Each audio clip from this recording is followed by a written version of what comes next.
Hi అందరికీ. ఈరోజైతే bun dosa ఎలా చేసుకోవాలో నేను చూపిస్తాను.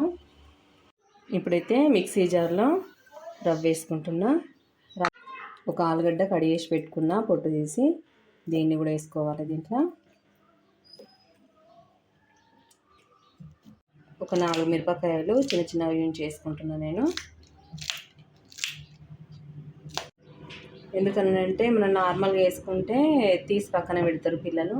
అందుకోసమని ఇట్లా మనం మిక్సీ పట్టేసుకున్నాం అనుకో తీసి పక్కన పెట్టరు కాబట్టి అందుకే నేను మిక్సీలో వేసుకుంటున్నా.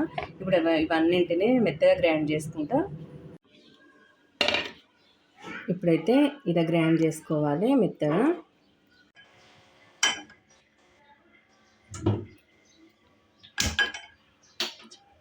ఇప్పుడైతే నేను చిన్న ప్యాన్ పెట్టుకున్నా తాలింపు కోసం. ఇప్పుడైతే ఆయిల్ పోసుకోవాలి. నేను దీంట్లో ఆవాలు, జీలకర్ర, మినపప్పు అన్నీ కలుపుకొని ఉంచుకుంటా, అవి వేసుకోవాలి. ఇప్పుడు నేను ఒక సగం ఆనియన్ కడిగి వేసుకొని చిన్న చిన్న ముక్కలుగా దీంట్లో పోలించుకోవాలి. వేసుకొని కలుపుకోవాలి.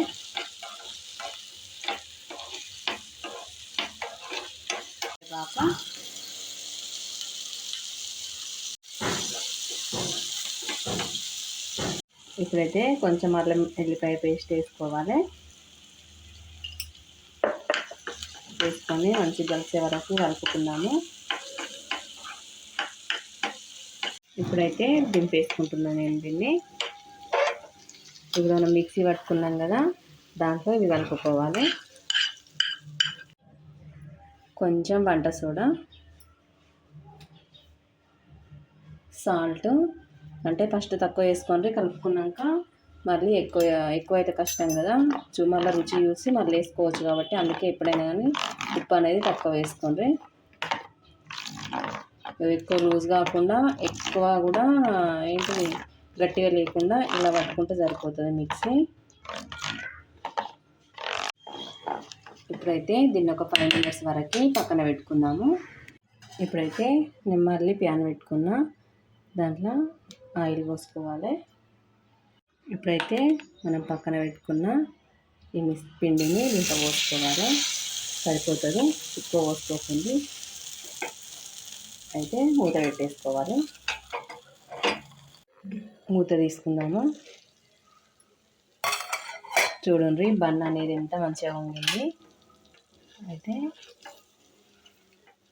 రివర్స్ చేసుకుందాము. మళ్ళీ ఒక 2 మినిట్స్ వరకు ఉంచుకుందాము. తక్కువ మంట మీదనే కాల్చుకోవాలి. ఇప్పుడైతే మూత తీసుకుంటున్నా.